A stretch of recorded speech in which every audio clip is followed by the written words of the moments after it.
Good evening all of you.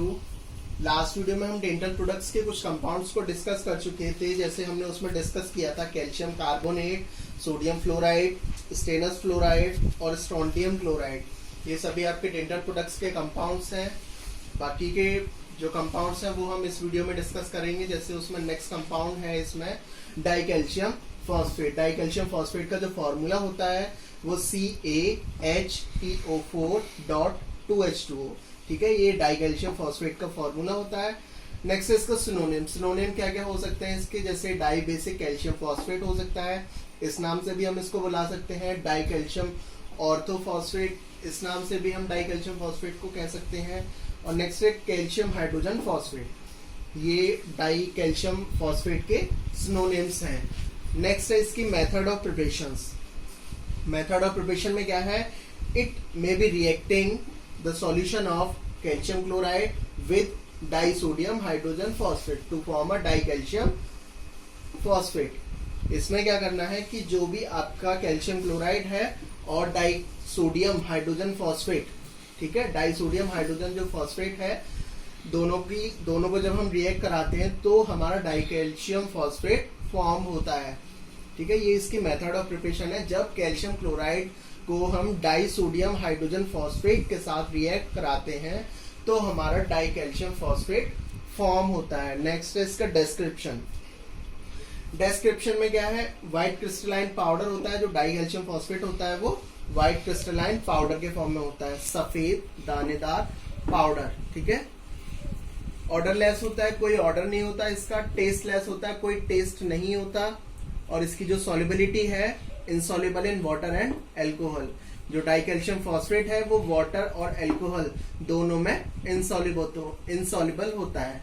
लेकिन जो dilute HCl है और नाइट्रिक एसिड है दोनों में सॉल्युबलाइज होता है। ठीक है, सॉल्युबिलिटी में क्या है, वाटर और एल्कोहल दोनों में इंसॉल्युबल होता है, लेकिन डाइल्यूट HCl और नाइट्रिक एसिड में सॉल्युबलाइज होता है। नेक्स्ट है एक इसकी chemical properties. When treated with HCl it form a monobasic calcium phosphate. जब डाइकैल्शियम फॉस्फेट को हम HCl के साथ ट्रीट करते हैं तो मोनोबेसिक कैल्शियम फॉस्फेट फॉर्म होता है। ठीक है, यहाँ पे क्या किया हमने, जो डाइकैल्शियम फॉस्फेट है उसको जब हमने HCl के साथ ट्रीट कराया तो हमारा मोनोबेसिक कैल्शियम फॉस्फेट फॉर्म हो गया।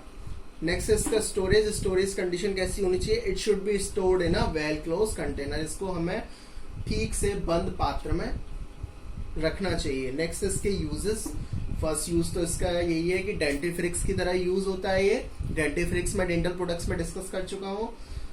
सेकेंड यूज है सोर्स ऑफ कैल्शियम और फॉस्फोरस। ये जो डाइकैल्शियम फॉस्फेट है ये कैल्शियम और फॉस्फोरस दोनों का ही सोर्स होता है। ठीक है, इसको हम प्रेगनेंसी और लैक्टेशन के दौरान भी दे सकते हैं। जब वुमेन में कैल्शियम और फॉस्फेट की डेफिशिएंसी हो जाती है तो हम डाइकैल्शियम फॉस्फेट को भी दे सकते हैं। तो डाइकैल्शियम फॉस्फेट जो है वो कैल्शियम और फॉस्फोरस दोनों का ही सोर्स होता है।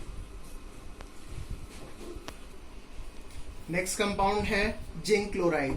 ठीक है, फॉर्मूला होता है इसका ZnCl2। इसको हम बटर ऑफ जिंक के नाम से भी कह सकते हैं। बटर ऑफ जिंक को हम जिंक क्लोराइड भी कह सकते हैं। मेथड ऑफ प्रिपरेशन क्या है इसकी, it may be prepared by heating of metallic zinc with concentrated HCl until evolution of H2 gas। ठीक है, तो इसमें क्या करना है कि जो भी आपके पास मेटेलिक जिंक है Zn, that is metallic zinc, जब हम इसको कंसंट्रेटेड HCl के साथ हीट करते हैं तो हीट कब तक करना है हमें, जब तक कि इसमें से H2 गैस रिलीज ना हो जाए। ठीक है, H2 गैस का इवोल्यूशन ना हो जाए तब तक हमें इसको हीट करना है। तो जो भी उसके बाद प्रेसिपिटेट फॉर्म होगा वो आपका जिंक क्लोराइड का फॉर्म हो जाएगा।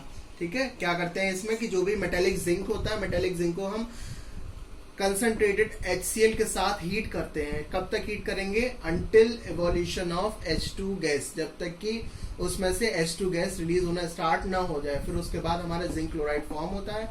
इसको धोकर छानकर सुखा लिया जाता है। नेक्स्ट है इसका डिस्क्रिप्शन। डिस्क्रिप्शन में क्या है कि जो जिंक क्लोराइड होता है वो वाइट क्रिस्टलाइन पाउडर के फॉर्म में होता है, ऑर्डरलेस होता है, कोई इसका ऑर्डर नहीं होता। और इसकी जो सॉल्युबिलिटी है वो इथेनॉल और ग्लिसरीन में सॉल्युबलाइज होता है।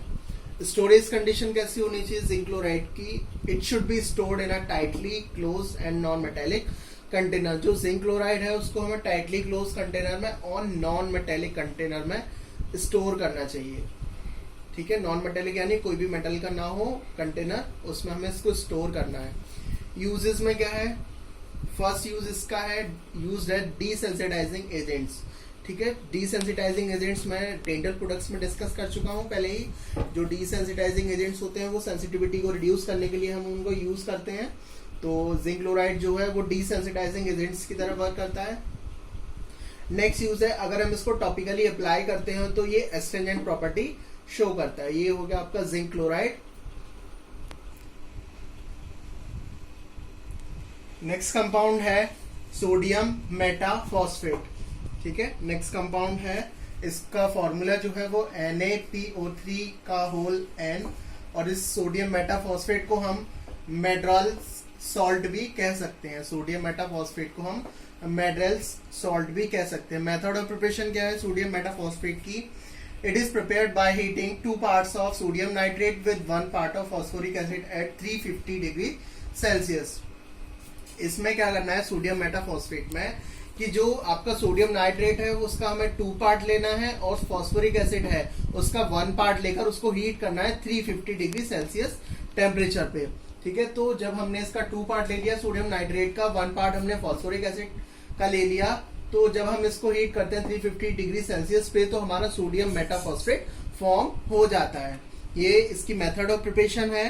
डिस्क्रिप्शन क्या है, अगर्स एज व्हाइट पाउडर, ये सफेद पाउडर के फॉर्म में मिलता है। सोडियम मेटाफॉस्फेट ऑर्डरलेस होता है, कोई इसका ऑर्डर नहीं होता। जो इसकी सॉल्युबिलिटी है वो वाटर में इनसॉल्युबल होता है। जो सोडियम मेटाफॉस्फेट है वो वाटर में इनसॉल्युबल होता है, लेकिन जो मिनरल सॉल्ट्स होते हैं उनमें सॉल्युबलाइज होता है। स्टोरेज कंडीशन कैसी होनी चाहिए, it should be stored in a well close container. जो सोडियम मेटाफॉस्फेट है उसको हमें वेल क्लोज कंटेनर में स्टोर करना चाहिए, ठीक से बंद पात्र में स्टोर करना चाहिए। नेक्स्ट इसके यूजेस, फर्स्ट यूज तो इसका यही है, डेंटिफ्रिक्स की तरह ये यूज होता है सोडियम मेटाफॉस्फेट। सेकेंड यूज है also used as anti rusting agents. Anti rusting agents जैसे जो आपकी रस्टिंग, जो सर्जिकल इंस्ट्रूमेंट होते हैं उन पर अगर जंग लग जाती है तो उसको रिमूव करने के लिए हम सोडियम मेटाफॉस्फेट को यूज कर सकते हैं। तो वो आपका जो सोडियम मेटाफॉस्फेट है वो as a anti rusting property show करता है। ठीक है, तो सोडियम मेटाफॉस्फेट को हम as a anti rusting agents की तरह भी यूज कर सकते हैं, मेनली सर्जिकल इंस्ट्रूमेंट के लिए। ठीक है, तो ये डेंटल प्रोडक्ट्स के कुछ कंपाउंड्स थे, ये कंप्लीट हो चुके हैं डेंटल प्रोडक्ट्स के कंपाउंड्स। Thank you.